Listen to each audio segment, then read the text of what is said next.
Salut tout le monde, aujourd'hui on est parti pour le 1135e épisode de l'After Zap Image et on est reparti sur une nouvelle période de trêve internationale. On va regarder un petit peu tout ce qu'il s'est passé ce week-end un petit peu partout en Europe. On va évidemment démarrer par la Ligue 1 avec les résultats de ce dimanche, la première défaite de la saison du Paris Saint-Germain. On en reparlera, 2-0 pour Rennes donc face à Paris. La victoire de Angers 3-2 face à Metz, le match nul entre Lorient et Clermont 1-1. La victoire de Monaco 3-0 face à Bordeaux et puis la victoire de Nantes 2-0 face à Troyes. Une petite information du côté du stade Raymond Kopa à Angers où les Angevins se sont imposés hier dans les tout derniers instants dans le temps additionnel. Mohamed Ali Cho, joueur du SCO Angers de 17 ans et 8 mois, est devenu donc hier le plus jeune joueur du SCO à inscrire 2 buts en première division, une véritable révélation de ce début de saison. On enchaîne les amis aussi avec les statistiques de Wissam Ben Yedder qui a enfin lancé sa saison. On l'avait remarqué déjà depuis quelques semaines, il commence vraiment à empiler les buts Wissam Ben Yedder sur les 4 derniers matchs avec l'ASM. Et bien à chaque fois il a marqué Wissam Ben Yedder qui s'est montré décisif hier face à Bordeaux. Buteur aussi Alexander Golovin sur ce match. Une petite stat aussi sur Mohamed Bayo, l'attaquant clermontois qui vient tout juste de prolonger avec le Clermont Foot. Il a déjà marqué en 2021 la bagatelle de 19 buts, que ce soit en Ligue 1 et en Ligue 2. C'est le total le plus élevé en compagnie de Kylian Mbappé. D'ailleurs, Kylian Mbappé, on va en parler, puisqu'on va parler du Paris Saint-Germain, qui a donc subi hier sa première défaite en championnat après le sans faute des Parisiens. Bien, hier, Paris est tombé du côté de Rennes, 2-0 pour les Bretons, avec un but pour Gaëtan Laborde, un but aussi pour Flavien Tay. Une inefficacité du Paris Saint-Germain devant le but, aucun tir cadré. Regardez les statistiques de cette rencontre avec 12 tirs pour le Stade Rennais, 4 cadrés, 13 pour le PSG. 0 tir cadré pour le Paris Saint-Germain.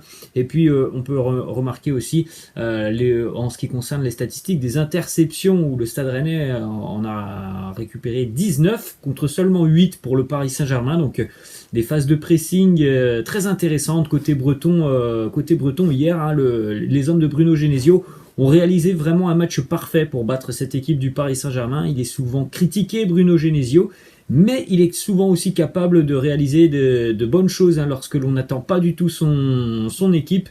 Petite déclat du coach Bruno Genesio qui nous dit: on a fait le match qu'il fallait, il y avait tout pour battre cette équipe, de la générosité, de l'envie, de la qualité côté breton hier, de la solidarité. Donc un super match du Stade Rennais qui est une équipe en France qui arrive régulièrement quand même à embêter le Paris Saint-Germain. Bon, il y en a très peu en France, mais Rennes en fait partie. C'est pas la première fois que le PSG a beaucoup de difficultés en général face au Stade Rennais. Petite statistique face du côté du Paris Saint-Germain, on en a parlé brièvement. Le PSG a tenté hier 13 tirs, c'est son plus haut total sans cadrer la moindre frappe sur une même rencontre de Ligue 1 depuis que Opta analyse les données du championnat de France. Donc depuis 2006-2007, jamais le PSG n'avait autant tiré, même si 13 tirs c'est pas énorme sur un match, mais 13 tirs sans encadrer un, oui là ça devient par contre un petit peu plus, voire même beaucoup plus problématique. Une déclaration de Marquinhos qui nous dit: l'histoire du match aurait pu être différente si nous avions eu l'efficacité devant, surtout sur la première mi-temps et sur la grande première demi-heure du Paris Saint-Germain. Eh bien oui, le PSG aurait dû certainement être beaucoup plus efficace devant les buts, parce qu'il y a eu des situations qui ont été mal négociées devant. Après, sur le reste du match, ça a été beaucoup plus compliqué et approximatif côté parisien. Déclaration de Mauricio Pochettino qui nous dit: nous sommes tristes car nous avons très bien joué pendant 25 ou 30 minutes. On n'a pas réussi à concrétiser nos occasions, on a été malheureux, mais nous devons continuer à travailler. Autre déclaration de Mauricio Pochettino sur le deuxième but rennais. Il nous dit: je crois que l'impact émotionnel sur le deuxième but a été très difficile pour nous. Les Rennais y ont cru beaucoup plus après cela, évidemment, à 2-0. Déjà qu'à 1-0, c'était assez compliqué. On ne voyait pas forcément une réaction de la part du Paris Saint-Germain. C'est devenu beaucoup plus compliqué avec ce résultat de 2-0. On poursuit les amis avec cet article du quotidien L'Équipe qui titre: Neymar, rien ne va plus, il est incapable de passer en 1 contre 1. Il est très peu juste techniquement déjà depuis quelques semaines. Il est dans la continuité de son début de saison, inconstant. Il est en difficulté tout simplement Neymar en ce moment. Ensuite on enchaîne aussi avec 3 autres statistiques sur le trio Mbappé, Messi et Neymar. Aucun tir cadré donc face à Rennes. Hormis les pénaltys, Neymar n'a inscrit que 3 buts avec le Paris Saint-Germain en 2021. Et Mbappé n'a pas marqué lors de ses 6 derniers matchs. C'est la plus mauvaise série de Kylian Mbappé avec le club parisien. Donc voilà, des statistiques très peu réjouissantes pour l'attaque parisienne. Ensuite, une déclaration de Mauricio Pochettino sur l'alternance au niveau des gardiens de but, Keylor Navas ou Gigio Donnarumma. Hier, c'était Donnarumma. Il nous dit on a 2 numéros 1 dans les buts. Il n'y a pas de hiérarchie. Il est possible que l'un joue plus que l'autre. Après, il n'y en a qu'un seul à la fois. Pour le moment, on a quand même l'impression que la hiérarchie, elle a changé, puisqu'on a l'impression que c'est Donnarumma qui est pour le moment, en tout cas, le numéro 1 parisien, donc avec notamment le match d'hier, et puis le match surtout face à Manchester City en milieu de semaine. Une petite information sur le voyage des joueurs parisiens du côté de Rennes. Il ne s'est pas forcément passé comme prévu hier, puisque l'avion du Paris Saint-Germain hier n'a pas pu décoller à cause de conditions climatiques compliquées. Les joueurs ont dû se rendre en Bretagne en voiture ou en minibus. C'était aussi l'occasion donc de voir Achraf Hakimi et Kylian Mbappé assis dans une petite épicerie. On poursuit aussi avec l'un des autres résultats de l'après-midi, la victoire de Lille. Les Dogs s'imposent 2-0 face à l'Olympique de Marseille, un doublé signé Jonathan David, l'Olympique de Marseille qui est en difficulté en ce moment après un début de saison canon. L'OM n'y arrive plus, match nul face à Angers, la défaite face à Lens, le match nul face à la Galatasaray et la défaite face à Lille. Ensuite, on enchaîne évidemment et on va terminer la page Ligue 1 avec le derby hier soir du côté de Geoffroy Guichard entre l'AS Saint-Etienne et l'Olympique Lyonnais. On avait déjà eu droit à une très très belle ambiance hier du côté de Geoffroy Guichard. Les supporters stéphanois, malgré le très mauvais début de saison, étaient présents et ont vivement encouragé leur équipe. On a eu aussi droit à un magnifique tifo, évidemment un tifo un petit peu insultant envers l'Olympique Lyonnais et la ville de Lyon. Et puis donc sur ce match, un score final de 1 partout entre la SSE et l'Olympique Lyonnais. Ouverture du score signé Oussem Aouar côté lyonnais, égalisation à la toute dernière minute du temps additionnel signé Wabi Kazri à la suite d'un penalty. Un match nul qui est plutôt logique parce que sincèrement Saint-Etienne nous a offert une belle prestation hier. On a vu un joli visage de la part des Verts. On a, pour ceux qui peut-être ont vu Saint-Etienne pour la première fois de la saison hier, on peut se demander comment les Verts peuvent être derniers du championnat, parce que sincèrement hier ils ont posé énormément de soucis à l'Olympique Lyonnais. Chaque équipe a eu de bonnes périodes pendant cette rencontre. La SSE avait démarré fort avec notamment le poteau de Wabi Kazri, pas mal de situations très intéressantes, et puis Lyon aussi après une bonne quinzaine ou vingtaine de minutes de jeu est rentré dans son match et a eu aussi pas mal de bonnes situations. C'était un match très sympa à suivre entre la SSE et l'Olympique Lyonnais. Petite stat sur Saint-Etienne, 3 des 5 derniers buts inscrits par l'AS Saint-Etienne face à l'Olympique Lyonnais l'ont été à partir de la 90e minute, comme quoi cette équipe de Saint-Etienne ne lâche jamais face à l'Olympique Lyonnais. Évidemment que c'est un point précieux pour Saint-Etienne qui vient un début de saison cauchemardesque. Hier, il y a eu vraiment de belles choses sur le terrain. Il y a eu un état d'esprit très très bon aussi des joueurs de Claude Puel. Donc ce petit point hier, il est quasiment synonyme de victoire pour l'AS Saint-Etienne. Petite déclat de Claude Puel qui nous dit aller chercher cette égalisation. Ça montre des choses, ce groupe a du caractère, il ne lâche pas, et ça m'intéresse. Du côté des deux gardiens hier, il y a eu pas mal de boulot, que ce soit pour Etienne Green ou Anthony Lopez. Les deux portiers ont souvent été mis à contribution. Petite image aussi de la célébration d'Oussem Aouar. Après son très joli but, Oussem Aouar s'est dirigé vers le COP stéphanois avec ce petit geste de la main, le petit calma envers les supporters stéphanois. Une petite stat aussi sur Oussem Aouar, très présent hier, très dynamique sur le terrain et très décisif aussi. Il a cadré 4 tirs en première mi-temps avec l'OL. C'est un record pour un joueur dans les 45 premières minutes d'un match de Ligue 1. 1 cette saison. On enchaîne aussi avec Anthony Lopez, une petite information puisque Lyon a terminé cette rencontre à 10 contre 11. Il a été expulsé hier, Anthony Lopez, pour la première fois de sa carrière après 289 matchs, une main volontaire en dehors de la surface de réparation d'Anthony Lopez, synonyme de carton rouge. Une déclaration de Jérôme Boateng sur le penalty accordé par Alexandre Le Texier en toute fin de match. Jérôme Boateng qui nous dit que c'était un match difficile, on aurait dû marquer avant, nous étions la meilleure équipe. Je pense que l'arbitre a perdu le contrôle, il aurait dû prendre de meilleure décision. Quelques déclarations aussi du côté de l'Olympique Lyonnais. Peter Bosz qui nous dit 9 occasions ratées, c'est beaucoup trop. On a perdu 2 points et ce n'était pas nécessaire. On n'a marqué qu'une fois en première mi-temps pour 9 occasions franches. Je ne suis pas content car on ne gagne pas avec les qualités qu'on a.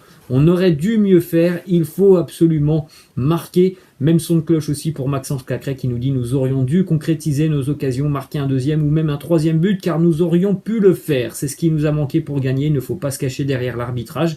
Même si forcément il y a quelques erreurs. L'OL a eu les situations pour tout simplement sceller le résultat, c'est-à-dire mettre ce deuxième but qui aurait fait vraiment mal à l'AS Saint-Etienne. Malheureusement, l'OL a manqué d'efficacité aussi devant le but. Puis il faut aussi saluer le gros match d'Étienne Green. On poursuit les amis avec le classement de la Ligue 1 après 9 journées. Donc Paris en tête devant Lens, Nice, Angers, Marseille 5e.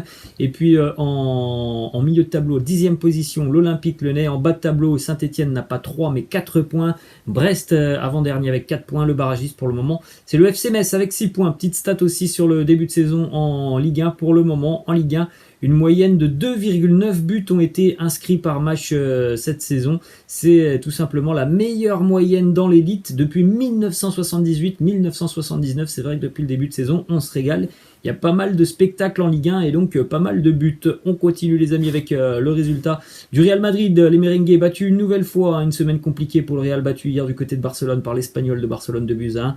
Raúl Thomas et Alex Vidal ont marqué pour l'Espagnol. Karim Benzema avait réduit la marque pour le Real Madrid. Pour ceux qui veulent beaucoup plus d'infos sur ce match, vous pouvez regarder la vidéo spéciale Real Madrid que j'ai faite hier où on parle de tout ce qui s'est passé tout au long de la semaine du côté des Merengues. Ça a été une semaine très difficile pour le Real Madrid, une nouvelle défaite après celle du Sheriff Tiraspol et puis aussi après le match nul face à Villarreal. Seule satisfaction hier, une nouvelle fois, la prestation de Karim Benzema. La déclaration de Carlo Ancelotti qui n'a pas mâché ses mots, il est un petit peu aussi coupable, Carlo Ancelotti, par rapport à la composition d'équipe qu'il nous a concocté hier. Carlo Ancelotti qui nous dit nous avons très mal joué, il n'y a rien d'autre à dire, c'était notre pire match, l'équipe paraissait désorganisée sur le terrain.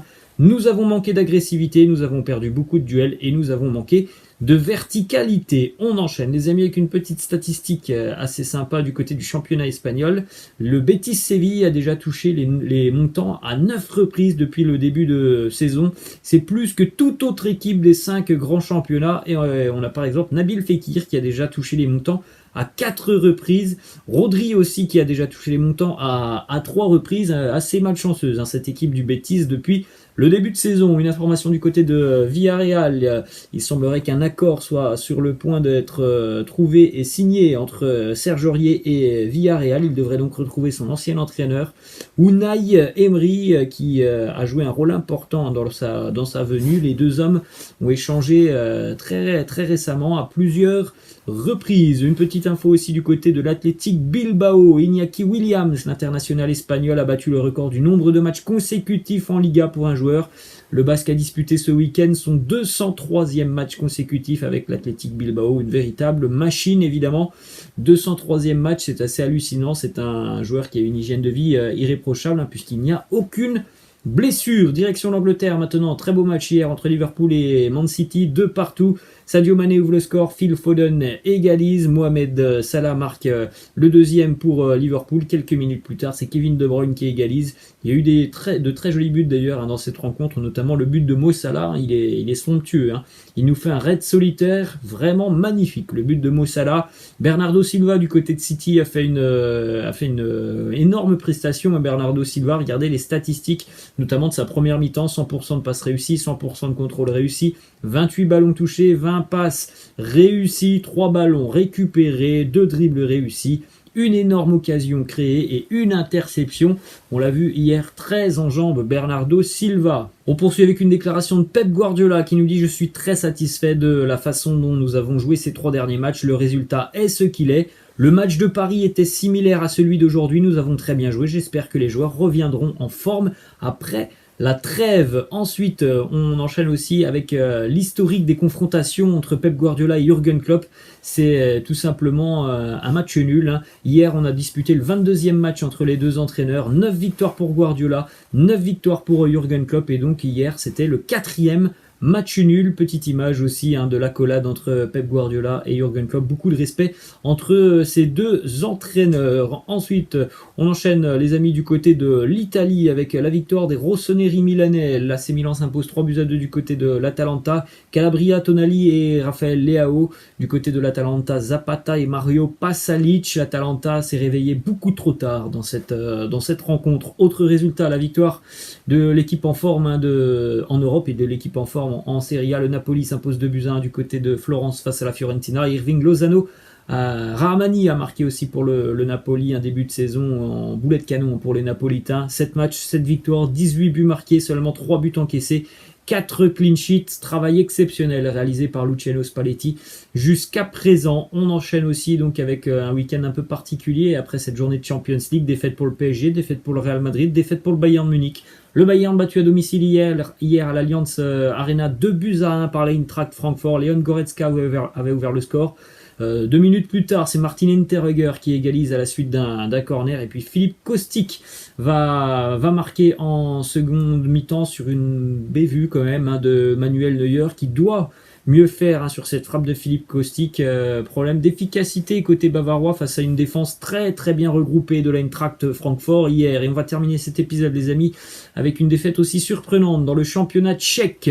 Le Sparta Prague a battu hier le Slavia Prague sur le score de 1-0. C'est d'ailleurs le 300e derby de la ville de Prague. Il faut savoir que le Slavia n'avait plus perdu en championnat depuis 54 matchs. Sur ces 54 matchs, il y avait eu 12 matchs nuls. La dernière défaite du Slavia Prague, c'était le 1er mars 2020 face à Slovako. Ça commençait à remonter, 1 an et demi sans défaite en championnat. Le Slavia est tombé hier. Voilà les amis, la fin de cet After Zap Image. J'espère que ça vous a plu. N'hésitez pas comme d'habitude à lâcher un petit pouce bleu. Je vous laisse, je vous dis à la prochaine. Ciao.